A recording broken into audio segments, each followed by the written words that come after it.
Bueno, continuamos con estas presentaciones de primerísimo nivel sobre temas de muchísimo impacto. Comenzamos ahora el simposio de GlaxoSmithKline sobre actualización y manejo del asma en pediatría. Bueno, específicamente, dado que soy neumóloga pediatra, siempre considero que es un tema que siempre es importante actualizar, siempre podemos optimizar los tratamientos. El saber que el niño puede tener un asma absolutamente controlado y tener una vida normal, siendo esta patología una de las más frecuentes de las enfermedades crónicas de la infancia, creo que es un tema de muchísima importancia y tenemos la suerte de tener en este momento por vía Zoom a la doctora Agustina Díaz Casó, que es neumóloga infantil, está en el Hospital Garraham y está en el departamento médico de GCK. Así que muchísimas gracias, Agustina. Estamos todos acá escuchándote en un tema de muchísima importancia. Gracias. Bueno, muchísimas gracias. ¿Cómo están todos? Buenos días. Ya me presentaron. Para mí es un placer estar con ustedes y yo formo parte del departamento médico de GCK Argentina y la idea es, como dijo la doctora hoy, saber un poco sobre los tratamientos que tenemos disponibles para el asma en pediatría y cómo lograr un control de esos pacientes pediátricos. Entonces, yo ahora les voy a pasar a compartir mi presentación. Me tiene que habilitar solamente para poder compartirla y empezamos. Me encanta poder estar acá con ustedes hoy.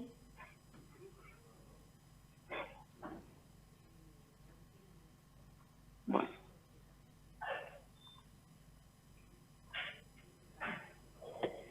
Entonces, como todos ustedes ya saben, porque los pediatras estamos súper entrenados en cuanto a lo que es la patología respiratoria, el asma es una enfermedad crónica de las vías respiratorias y van a participar distintas células y mediadores de la inflamación. Esto lo que va a producir es una hiperrespuesta bronquial con una obstrucción variable del flujo aéreo que puede ser total o parcialmente reversible, ya sea por acción medicamentosa o espontáneamente.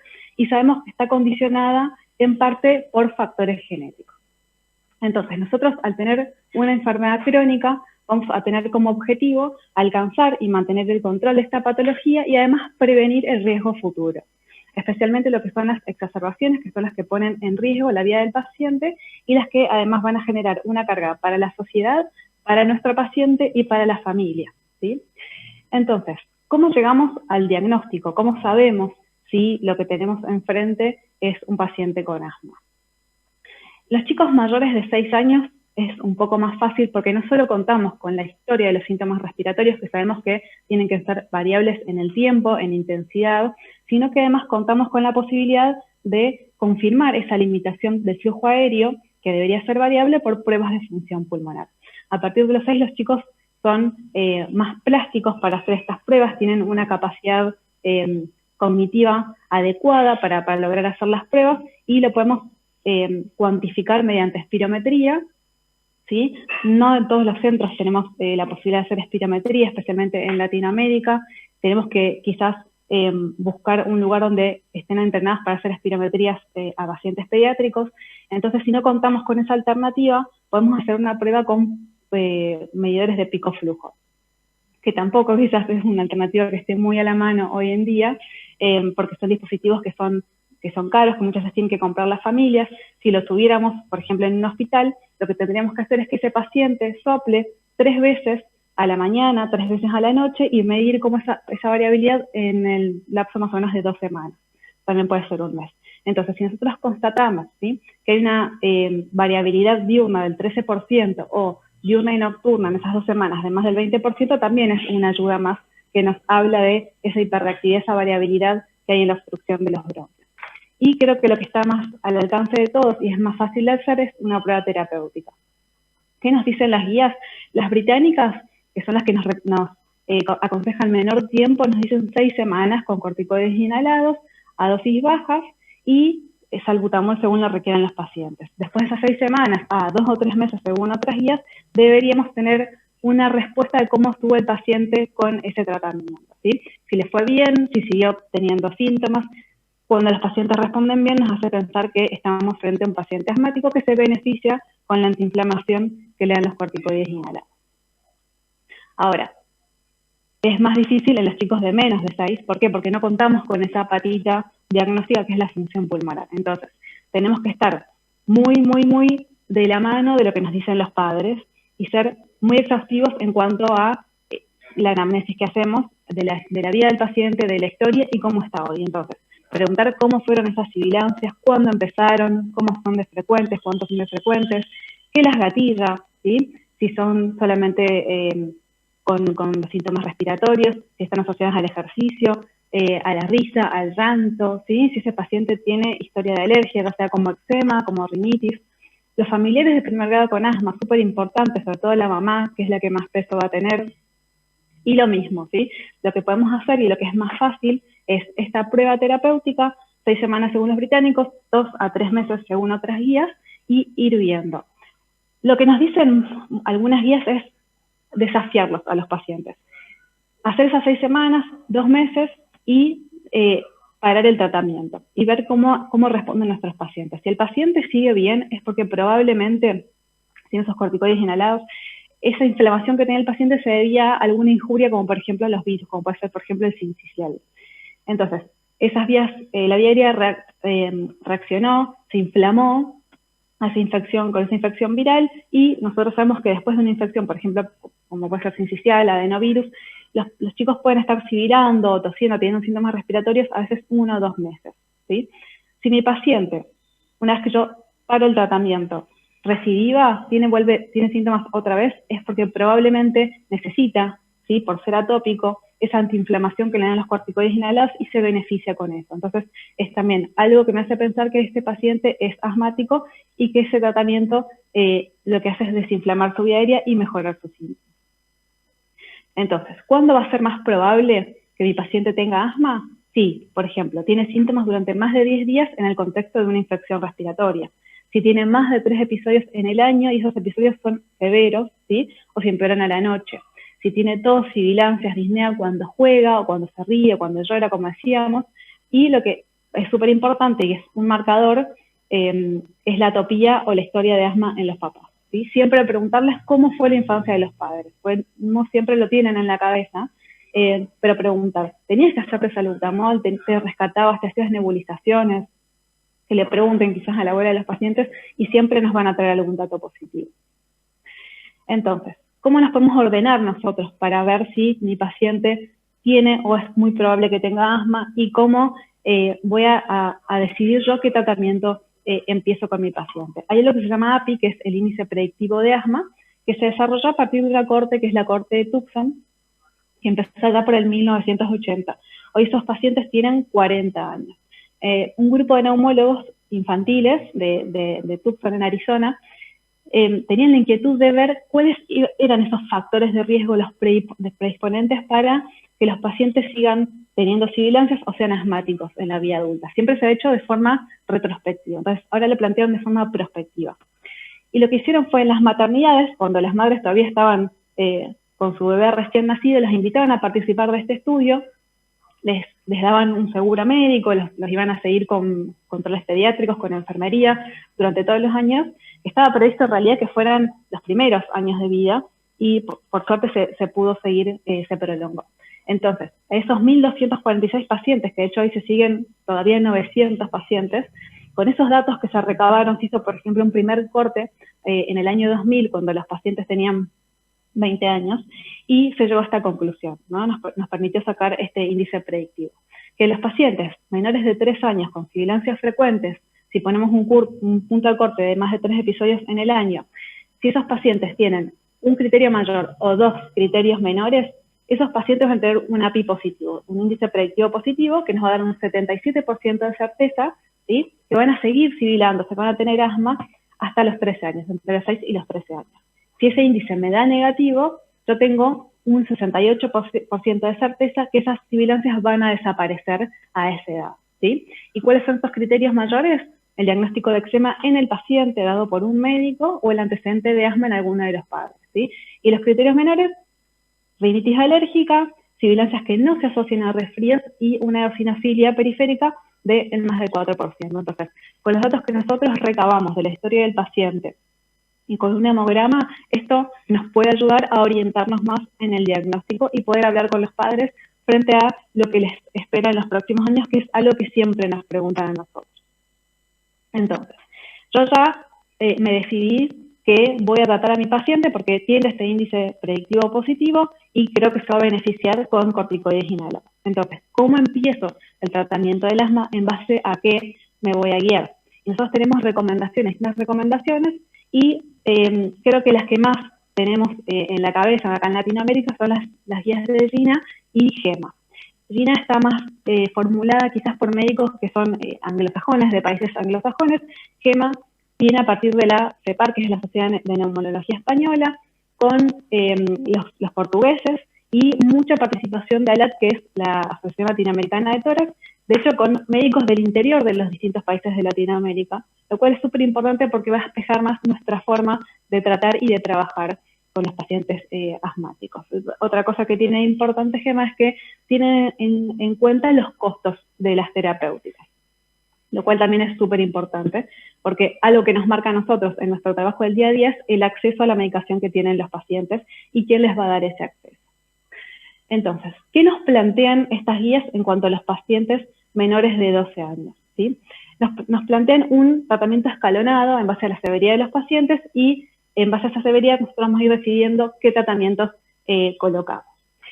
Por ejemplo, para lo que son las crisis o exacerbaciones, ¿sí? La medicación de alivio, coinciden estas dos guías en cuanto al salbutamol como medicación de elección de rescate, ¿sí? En esta edad no tenemos duda que sigue siendo, por su eficacia y por su seguridad, el salbutamol sigue siendo la droga de primera elección, ¿sí?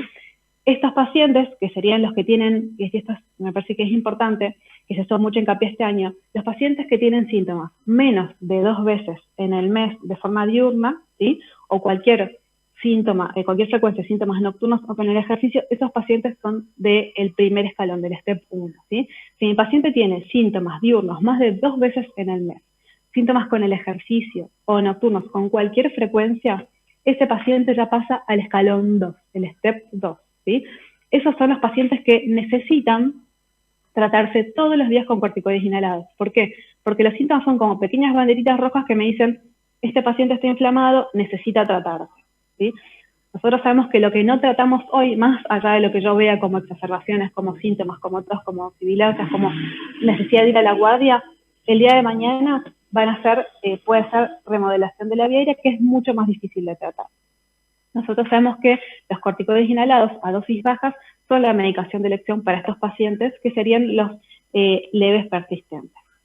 Algo que a partir de este año nos dice GINA, que causó revuelo entre la comunidad pediátrica, es qué hacemos con el Montelukast, ¿sí? La FDA, que es la Administración de Drogas y de Medicamentos de Estados Unidos, lanzó una advertencia, un warning, o sea, en las cajitas que ustedes van a comprar, por ejemplo, en Estados Unidos de Montelukast, viene con una caja negra, con una advertencia, que dice que el Montelukast solo debería usarse para los pacientes con rinitis que no responden a otros tratamientos, como pueden ser los corticoides tópicos intranasales o los antihistamínicos, antialérgicos, ¿sí? Y no usarse más en pacientes con asma. ¿Por qué? Porque se han visto efectos neuropsiquiátricos importantes y graves, ¿sí? Que nos hacen guardar solamente para esos pacientes. O sea, para asma no deberíamos indicarlo, solamente en pacientes con rinitis que no responden a otros tratamientos. Y siempre que nosotros lo elijamos, debemos hablar con las familias. Y ante la presencia de síntomas en estos pacientes, suspender el tratamiento. GEMA no hace tanto hincapié en cuanto a esto, nos dice sí, tener en cuenta estos efectos neuropsiquiátricos, pero lo podemos seguir usando siempre como una medicación adyuvante, nunca de primera elección. ¿Qué hacemos con nuestros pacientes que están con corticoides inhalados a dosis bajas y siguen con síntomas? Para esos pacientes tenemos la opción de o subir la dosis de corticoide inhalado o agregar un beta-2 de acción prolongada. Los betas de acción prolongada, como por ejemplo el salmeterol, lo que van a hacer es lograr un control de los síntomas de forma más rápida, más eficaz, mejorar la función pulmonar también y la cantidad de exacerbaciones que tienen esos pacientes. En pediatría creo que es importante ahorrar la dosis de corticoides inhalados y tenemos esta opción, ¿sí? Frente a la no posibilidad de usar Montelukast, agregar el beta-2 de acción prolongada de forma precoz, ¿sí? Para ahorrar corticoides inhalados, y nuestro paciente se va a sentir mejor y vamos a lograr mejor control de la enfermedad más pronto. Si esos pacientes aún así no logran controlarse, tenemos ahí recién la posibilidad de subir la dosis de corticoides inhalados para lograr tener dosis de corticoides inhalados moderadas, ¿sí? Con el beta-2 de acción prolongada. Acuérdense que en esta edad los dispositivos con los que contamos son los PAF, ¿sí? Los medidores de dosis en forma de aerosol, que siempre se usan con una aerocámara. Acuérdense siempre que antes de nosotros hacer el paso siguiente en cuanto a la subida de dosis, o si yo voy a cambiar de estrategia, por ejemplo, agregar un lado al beta de acción prolongada, siempre antes debo chequear la adherencia en los pacientes, la técnica, que estén usándolo correctamente, que agiten el aerosol, que cuenten las dosis, que los pacientes inhalen por lo menos 10 segundos o que cuenten hasta 10, ¿sí? Siempre chequear eso. No todos van a tener una aerocámara con doble válvula, pero por lo menos tratar que tenga una válvula que esté en condiciones de higiene, que no esté rota, que no esté rasgada. Para los pacientes donde ya tienen más de 6, que quizás estén un poco más dóciles para hacer la técnica del polvo seco, tenemos la opción de los discos, ¿sí?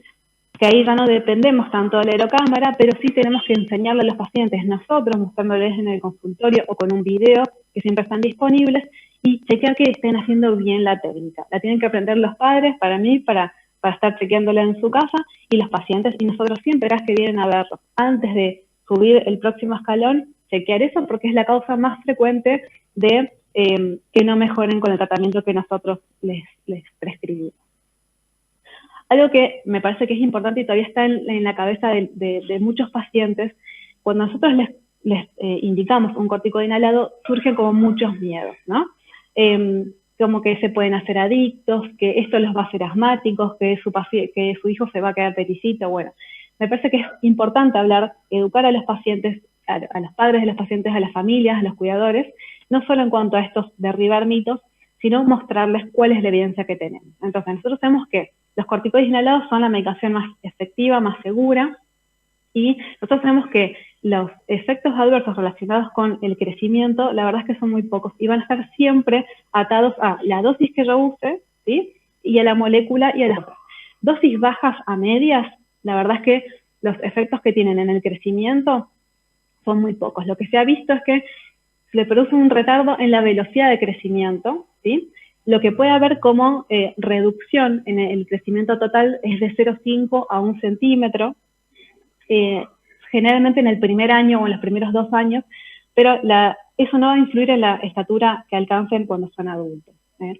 Siempre va a tener mayor detrimento en el crecimiento de los pacientes si el paciente no tiene asma, no tiene un control de su asma, o sea, si requiere pulsos de corticoides orales, corticoides sistémicos, si el paciente tiene hipoxemias intermitentes. Eso va a ser siempre peor y va a hacer mella en el crecimiento más que lo que yo pueda afectarlo con los corticoides inhalados. Y este cuadro lo que nos permite ver es cómo va cambiando la velocidad de crecimiento en centímetros en el año, ¿sí? De acuerdo a la dosis inhalada que se mide en microgramos por día y de acuerdo a la molécula. Entonces, donde yo veo más cambios, por ejemplo, es con la beclometasona, le sigue el budesonide, la mometasona, y por último la fluticasona, que es la que menos cambios produce. Esto pintado acá, este rectángulo pintado en color salmón, nos muestra cuáles son las dosis seguras en pediatría. Entonces, entre 100 y 200 microgramos, vemos que estamos en un área donde no hay tantos cambios. Si yo me voy a 400 o 500 microgramos, es donde voy a empezar a ver más cambios en la velocidad de crecimiento, ¿sí? Entonces, pacientes prepuberales, pacientes mujeres o pacientes que tardaron más tiempo en empezar un tratamiento con corticoides inhalados son los que van a tener mayor cambio en la velocidad de crecimiento. Los pacientes pediátricos después compensan porque es como que siguen creciendo quizás un poco más de tiempo, por eso no hay tantos cambios en la altura final adulta. Nosotros en Latinoamérica creo que estamos acostumbrados a trabajar con dosis un poco más altas a las que son las recomendadas. Fíjense que, por ejemplo, para los chicos de 6 a 11 años, una dosis baja de fluticasona serían, por ejemplo, de 50 a 100 microgramos, ¿sí? 100 a 200 ya sería una dosis media y más de 200 es una dosis alta. Y muchas veces nosotros iniciamos tratamientos en pacientes leves con 250 microgramos en el día. Entonces, está bueno tener presente esto para ir adecuándonos un poco más y tratar de tener la menor cantidad de efectos adversos posibles en este grupo de pacientes. ¿Qué nos dicen las guías ahora para los chicos mayores de 12 años? Que es un grupo complejo por muchas cosas, porque ya empiezan a sumar otros factores en el tratamiento. Acá tenemos un cambio importante en cuanto a lo que nos dicen Gina y Gema. Gina lo que nos dice es que como medicación de elección para los rescates, ellos van a usar budesonide formoterol y lo ponen al salbutamol como una segunda opción. ¿Qué nos dice Gema? Ellos siguen usando el salbutamol como primera elección y a las combinaciones de glucocorticoides inhalados con betas de acción prolongadas los dejan como segunda opción. ¿Por qué esta discusión o por qué esta diferencia de términos? Gema lo que dice es que, lo mismo que la entidad europea que administra los medicamentos. Ellos dicen que la evidencia que está planteada hasta ahora no es lo suficiente como para indicar esto en una guía de la cual se hacen eco no solo los médicos de atención primaria, sino los especialistas también. Entonces, no tenemos la evidencia suficiente. ¿Por qué? Porque lo que nos dicen los estudios que recomiendan el glucocorticoide inhalado con betas de acción prolongada para el rescate es que no es inferior sobre, por ejemplo, el salbutamol para los rescates.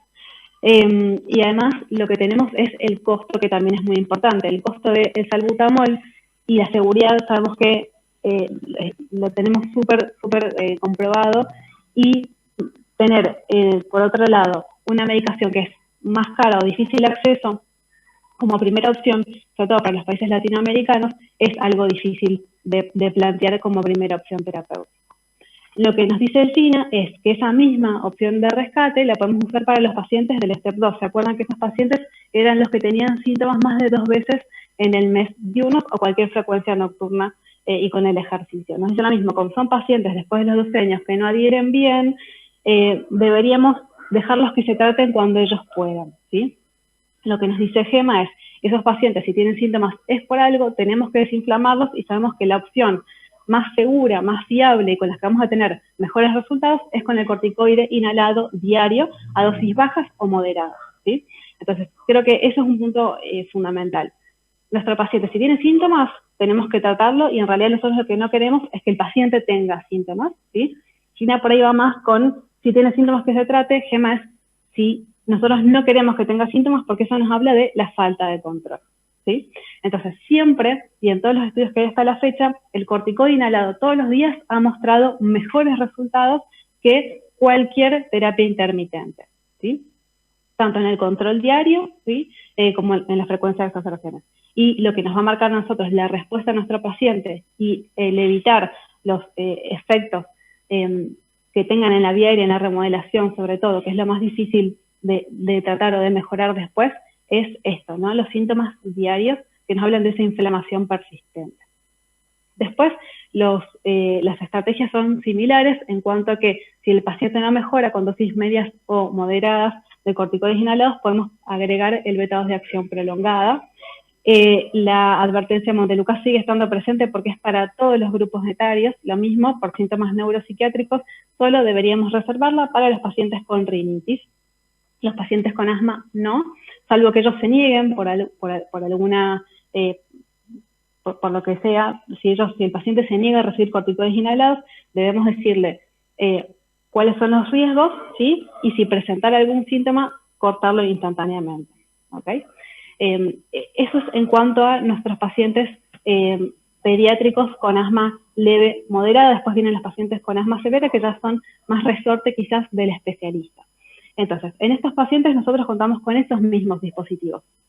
El aerosol, acuérdense que nunca tenemos que hacerlo en la boca, aunque el paciente tenga más de 12, 13, 14 años, la edad que tenga, nunca tiene que hacerse directo en la boca, siempre con aerocámara. A esta edad ya pueden usar la boquilla. Lo mismo con los dispositivos de polvo seco. A esta edad los pacientes ya están más que aptos para empezar a hacerlo. Siempre chequemos que lo estén haciendo bien, que inhalen con la suficiente fuerza, ¿sí? Y para los pacientes adolescentes, los de más de 12, que decíamos que son los pacientes que no tienen tanta adherencia, porque el adolescente tiende a ser rebelde, y más cuando ya viene con muchos años de tratamiento en su haber, el paciente no quiere hacerse más nada. Entonces, para esos pacientes donde yo necesito tener control, porque son pacientes que de repente pierden la percepción de su enfermedad, donde una vez que empiezan con crisis, esas crisis son mucho más difíciles de manejar. Los pacientes adolescentes tienen más ingresos a terapia intensiva que los pacientes pediátricos. Me parece una población clave para estar atentos, ¿sí?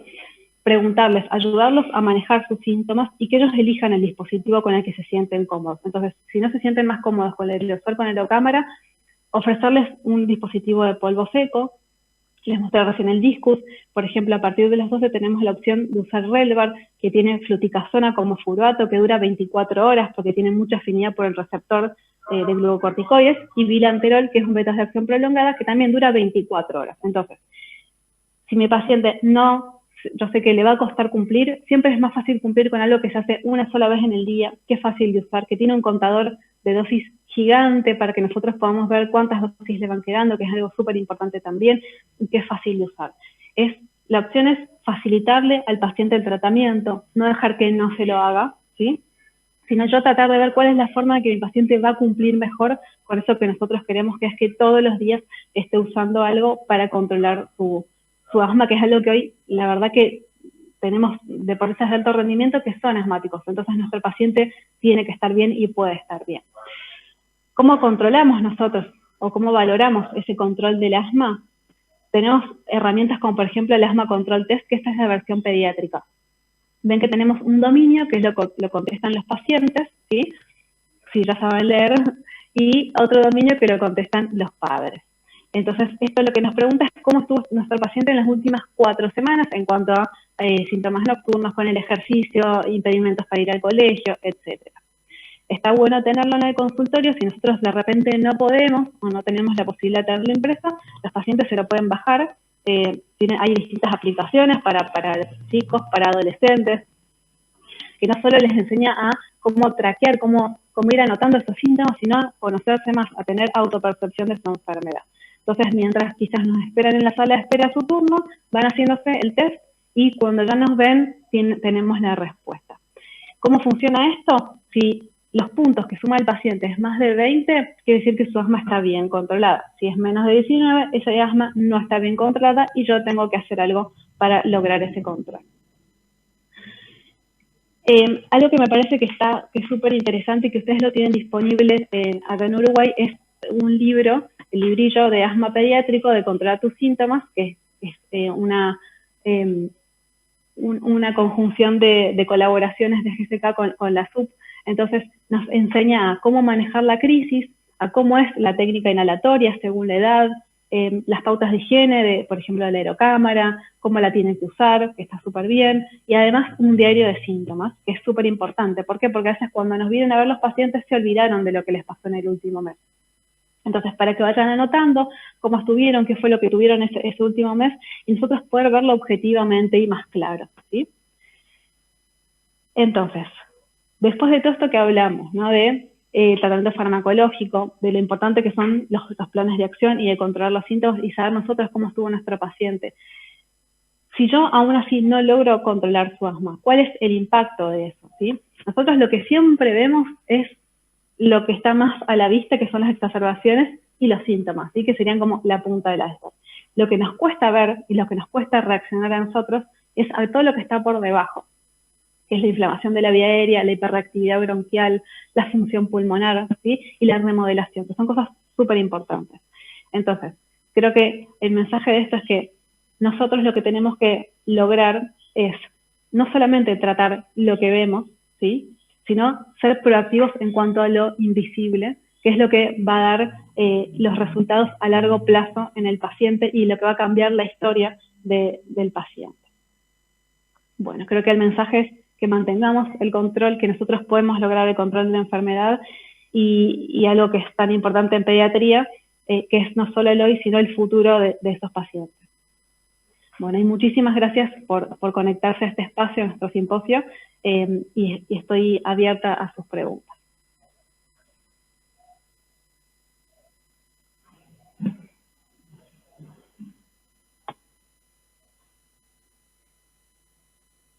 Agustina, Bueno, Sí, yo no hablé al Jalma. comienzo, mi nombre es Jalma y ya muchos de ustedes y las doctoras que están acá acompañándonos en el salón me conocen, así que no es necesario que me presente, pero bueno, agradecerte, la presentación estuvo creo que muy clara, muy práctica también, y bueno, esperamos recibir algunas preguntas, que ya hay una, no sé Agustina si vos las estás viendo, si no yo te las puedo ir leyendo.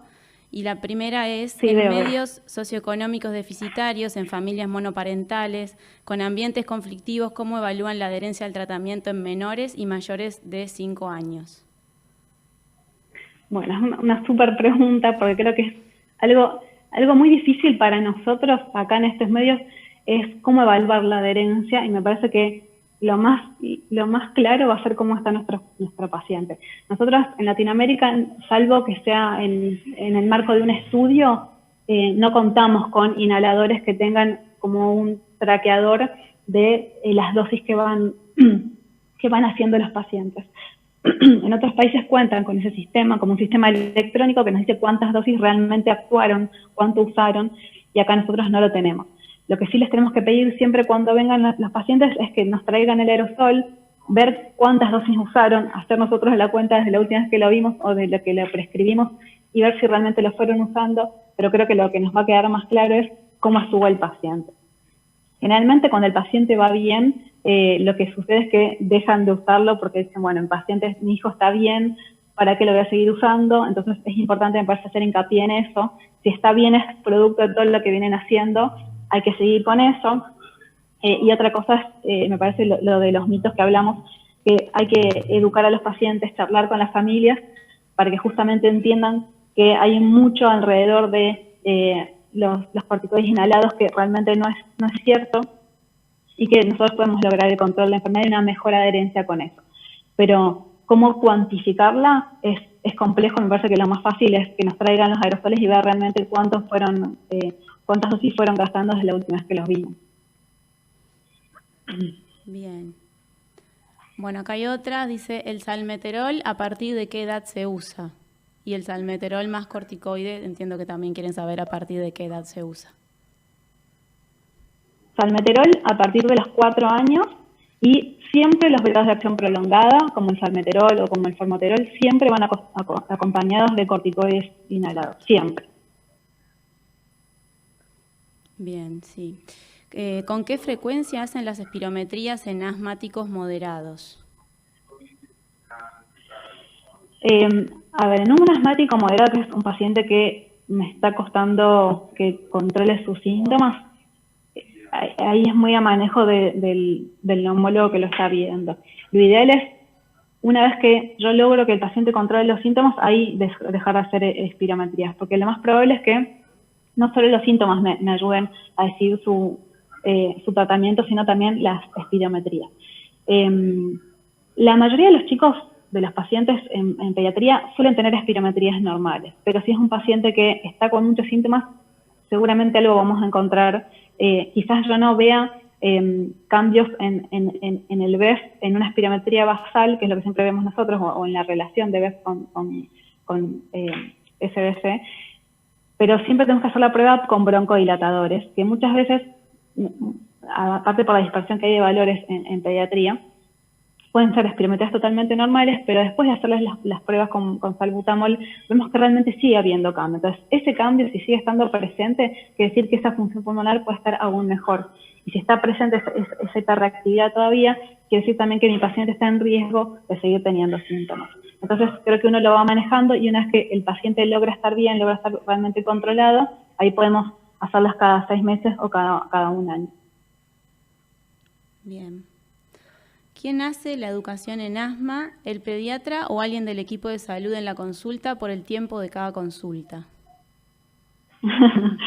Sí, eso es, a nosotros nos pasa mucho eso en Latinoamérica, que estamos todos sobrepasados de pacientes y de tareas que hacer y tenemos poco tiempo.